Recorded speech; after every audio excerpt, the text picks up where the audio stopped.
Noun से start कर रही हूँ। कल ही मैंने बताया था पहले कि कोई भी लैंग्वेज में 3 चीजें इंपॉर्टेंट रहती है, नाउन, प्रोनाउन, वर्ब। कोई भी सेंटेंस बनाने के लिए ये तीनों चीजें अपने को चाहिए रहती है। अभी संस्कृत में नाउन के लिए क्या बोलते हैं? शब्द रूप। कोई भी अगर शब्द है तो उसको शब्द रूप बोलेंगे, मतलब वो नाउन ही होता है। अभी संस्कृत में या मराठी में या हिंदी में ये शब्द रूप कैसे तैयार होते हैं सभी को पता है। सिर्फ एक थोड़ा सा एग्जाम्पल देने के लिए मैं यहाँ पे लिख रही हूँ। जैसे एग्जाम्पल, रोहिणी, ये शब्द कैसे तैयार होता है? तो आधार र, हलंत र प्लस ओ, हलंत ह प्लस छोटी की मात्रा और हलंत ण प्लस बड़ी की मात्रा। ठीक है। अभी इसमें ये जो मैंने हलंत किए हैं, हलंत क्यों किए? क्योंकि वो आधे है। जब तक कि उसको कोई स्वर नहीं जोड़ते तब तक वो शब्द तैयार नहीं होता। अब इसमें से जो सारे हलंत है उसको क्या बोलेंगे? व्यंजन बोलेंगे। और जो सारे पूरे हैं, पूरी मात्रा वाले, उसको बोलते हैं स्वर। तो जब तक स्वर नहीं लगाते तब तक वो शब्द पूरा नहीं होता। अ आ ई उ ऊ ए ऐ ओ औ अम आहा, उसमें रू भी, ये सारे हो गए स्वर। क से लेके ज्ञ तक ये सारे व्यंजन रहते हैं। व्यंजन को आधा किया जाता है हलंत करके, मतलब उसको जब तक स्वर नहीं जोड़ेंगे पूरा शब्द नहीं होगा। अब ये शब्द रूप कैसे डिसाइड होगा? आखिरी में कौन सी मात्रा आई उसके ऊपर वो शब्द डिसाइड होता है। अभी रोहिणी में आखिरी में कौन सी आई? बड़ी की मात्रा आई, इसलिए उसको बोलेंगे इकारांत शब्द। तो ऐसे शब्द रूप के अलग अलग टाइप है। टाइप किसके हिसाब से? आखिरी में क्या आता है उसके हिसाब से। तो सबसे पहला स्वर क्या होता है? ओ। इसलिए स्टार्टिंग से अपने को पढ़ना है तो जो पहला स्वर है उसमें से कौन से शब्द है वो मैं पूरे बताऊंगी और कैसे कैसे लर्न करना है वो भी बताऊंगी। अकारांत, पहला शब्द अ है स्वर, तो अकारांत शब्द।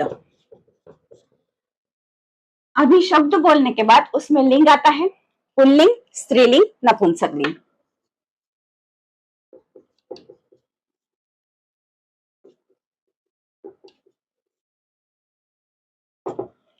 ठीक है।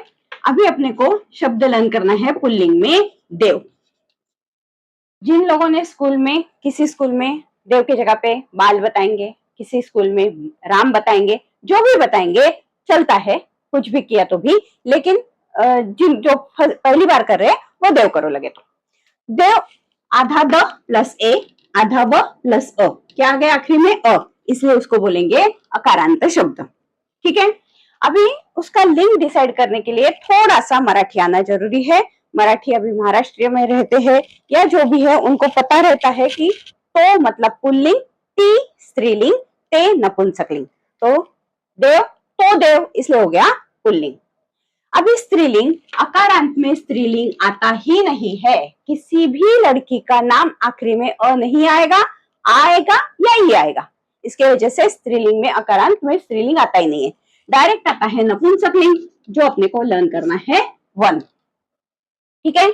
अभी कैसे कैसे लर्न करना है वो मैं बाद में बताती हूँ। पहले जितने आज के वीडियो में जितने मुझे सारे स्वरांत पढ़ाने हैं वो सारे मैं लिख लेती हूँ। दूसरा स्वर है आ। तो आकारांत शब्द, जैसे अकारांत में स्त्रीलिंग नहीं आता वैसे आकारांत में पुल्लिंग नहीं आता। किसी भी लड़के का नाम आखिरी में आ नहीं रहेगा, तो इसलिए इसमें सिर्फ स्त्रीलिंग आता है और वो लर्न करना है माला। जिसने जो भी, अगर किसी ने शाला लर्न किया है, किसी ने रमा लर्न किया है तो भी चलेगा, लेकिन अभी मैं यहाँ पे माला लिख रही हूँ। ठीक है। उसके बाद छोटी इकारांत शब्द, अ हो गया, आ हो गया। अभी छोटी की मात्रा, उसमें तीनों लिंग है, पुल्लिंग, स्त्रीलिंग, नपुंसकलिंग। पुल्लिंग में आता है कवि, तो कवि। कोई कोई लोग मुनि करते हैं, चलेगा, मुनि अगर किया है तो भी चलेगा, कवि किया है तो भी चलेगा।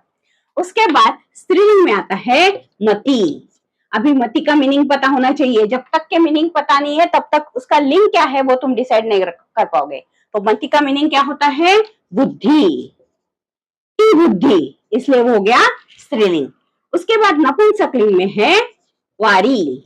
वारी का मीनिंग है पानी, ते पानी, इसलिए वो हो गया नपुंसकलिंग। उसके बाद छोटी ई की मात्रा हो गई, अभी बड़ी ई की मात्रा।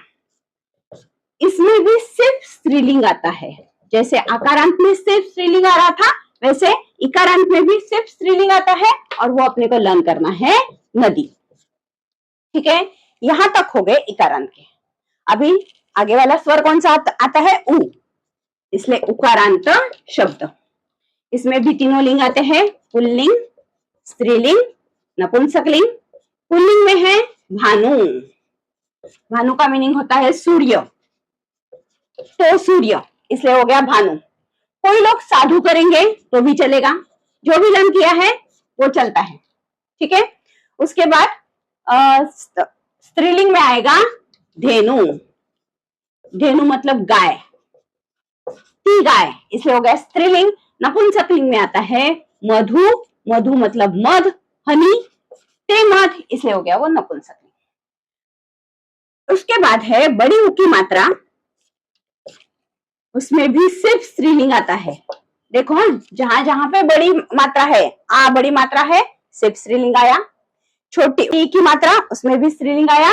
बड़ी ऊ की मात्रा, उसमें भी सिर्फ स्त्रीलिंग आता है, और वो अपने को लर्न करना है वधु, वधु मतलब नवरी। ठीक है, अभी यहाँ तक आज के वीडियो में मैं पूरे यहाँ तक ही बताऊंगी। इसको लर्न कैसे करना है यहाँ तक के पहले।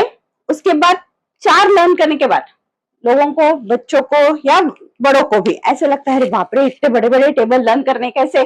कुछ नहीं, बेसिक का कुछ तो भी अच्छे से लर्न करना है। उसके बाद के मैं बहुत सारे टेक्निक बताती हूँ, टेक्निक से ही वो लर्न हो जाते हैं। जैसे नदी तक अगर बच्चों ने लर्न कर लिया, उसके बाद के ये 4 लर्न करना 5 मिनट का काम है, सिर्फ टेक्निक बताना है। ठीक है, तो अभी आज तो मैं पहले देव बताऊंगी कैसे लर्न करना है करके। अभी कोई भी शब्द संस्कृत में जब लर्न करना है, उसके पूरे टेबल जब लर्न करने हैं, तब प्रोनाउंसिएशन अच्छे से होना चाहिए। अभी इसको पहले तो ये बताऊंगी कि लर्न क्यों करना है। जब ये सेंटेंस में यूज करने हैं तो प्रथमा, द्वितीया, तृतीया टेबल में बाजू में देती हूँ, उसके हिसाब से लर्न करना है। तो कौन से सेंटेंस में क्यों प्रथमा डालनी, क्यों द्वितीया डालनी, क्यों चतुर्थी डालनी, क्यों सप्तमी डालनी, ये तुमको समझ में आना चाहिए। वो तो बाद में बताऊंगी, लेकिन पहले वो शब्द लर्न रहेगा तभी वो जमेगा। ठीक है, तो अभी पहले देव बताती हूँ मैं। देव बाजू में टेबल है, वो तुमको देख के उसको लर्न करना है। टेबल में देख के ही लर्न करो, क्योंकि बहुत बार बच्चे बस पढ़ लेते हैं देवह देवो देवहा देवह, इधर उधर देख के लर्न करते हैं, वो फिर भूल जाते हैं। क्योंकि कैसी मात्रा है, कहाँ पे हलंत है, कहाँ पे छोटी मात्रा है, कहाँ पे बड़ी मात्रा है, ये जैसा है वैसा ही लिखना पड़ता है। अगर वहां पे छोटी सी भी गलती हो गई तो पूरा का पूरा मार्क जाता है, या वो जो भी शब्द है उसको वैल्यू रहती नहीं है। इसके वजह से जब भी लर्न करो वो शब्द देख के, उसके तरफ देख के लर्न करो। ठीक है, अभी तो मैं प्रोनाउंसिएशन भी कैसे करने हैं वो भी बताती हूँ। देवः, देवौ, देवाहा, देवं, देवौ, देवान्, देवेन, देवाभ्याम, देवैः, देवाय, देवाभ्याम, देवेभ्यः, देवत्, देवाभ्याम, देवेभ्यः, देवस्य, देवयोः, देवानां, देवे, देवयोः, देवेषु, हे देव, हे देवौ, हे देवाहा। अभी देखिए, तुम लोगों के ध्यान में आया होगा कि जब मैं बोलती हूँ प्रोनाउंस कैसे करती हूँ। जो हलंत है वहां पे फास्ट बोलती हूँ, जहां पे पूरी मात्रा है वो पूरा का पूरा शब्द प्रोनाउंस करती हूँ। क्योंकि जैसे तुम लर्न करोगे, जैसे प्रोनाउंसिएशन करोगे वैसे लिखते हो, इसलिए अपने प्रोनाउंसिएशन वैसे होने चाहिए कि लिखते वक्त गलती नहीं होनी चाहिए।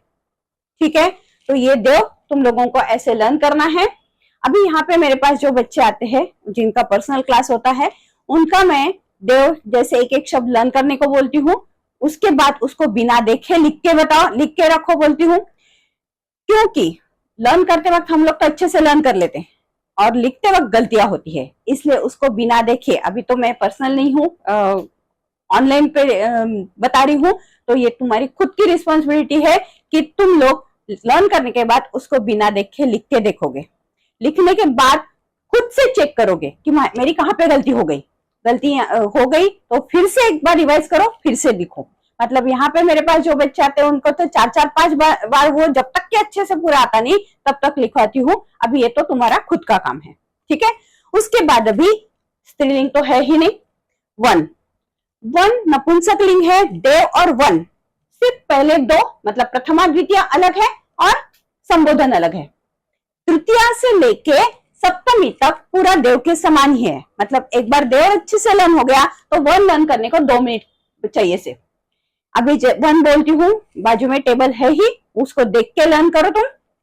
वनम वने वनानी, छोटी की मात्रा है वो भी ध्यान में रखना। दूसरा द्वितीय भी वनम वने वनानी। अभी देव को देख के देखो, वन तृतीय से लेके क्या है, वन देव के समान ही है, तो वनेन वनाभ्याम वनैहि, वनाय वनाभ्याम वनेभ्यः, वनत् वनाभ्याम वनेभ्यः, वनस्य वनयोः वनानां, वने वनयोः वनेषु, हे वन हे वने हे वनानि। ये भी कैसा है, प्रथमा के समान ही है, सिर्फ ऊपर वनम था, यहाँ पे हे वन है, वने वनानि तो प्रथमा के समान ही है, ठीक है। मतलब ये दोनों भी जो मैंने बताए वो तुमको अच्छे से खुद से लर्न करने हैं। मैंने जैसे जैसे प्रोनाउंसिएशन बताया वैसे वैसे लर्न करने हैं और पक्के से बिना देखे लिख के देखने हैं। जब तक के तुम्हारा पक्के से नहीं आएगा तब तक उसको कुछ भी वैल्यू नहीं रहेगी, ठीक है। अभी उसके बाद माला, स्त्रीलिंग माला आता है। माला भी तुमको लर्न करना है। बाजू में टेबल देती हूँ, फिर से प्रोनाउंसिएशन बता के उसको बोलती हूँ। माला माले मालाहा, मालाम माले मालाहा, मालया मालाभ्याम मालाभिः, मालायै मालाभ्याम मालाभ्यः, मालायाः मालाभ्याम मालाभ्यः, मालायाः मालयोः मालानां, मालायां मालयोः मालासु, हे माले हे माले हे मालाहा, ठीक है। प्रोनाउंसिएशन जैसे जैसे बोला है वैसे वैसे करो और फिर से उसको भी लिख के प्रैक्टिस करो, ठीक है। अभी देखो ये 3 सबसे मेन है, मतलब आगे के पढ़ाने के बाद भी इसको कभी बहुत बार बच्चों को लगता है हाँ ये तो 5th स्टैंडर्ड में 6th स्टैंडर्ड में था, अभी क्या करना है इसका, ऐसे नहीं है। हमेशा के लिए आने वाले ये 3 तो बहुत इंपॉर्टेंट है। अब जब मैं प्रोनाउन पढ़ाऊंगी और प्रोनाउन की तद या किम या एतत् उसकी टेक्निक बताऊंगी, उसके लिए भी ये बहुत काम में आने वाले हैं, इसलिए ये पक्के से लर्न होना चाहिए। अभी उसके बाद छोटी इकारांत वाले शब्द। अब मैंने क्या बोला था कि छोटी इकारांत वाले शब्द जो है पुल्लिंग, स्त्रीलिंग, नपुंसकलिंग और बड़ी इकारांत का एक, ये 4 लर्न करने के बाद मैं ये चारों की टेक्निक बता सकती हूँ, लेकिन ये तुमको पहले तो अच्छे से लर्न करने हैं।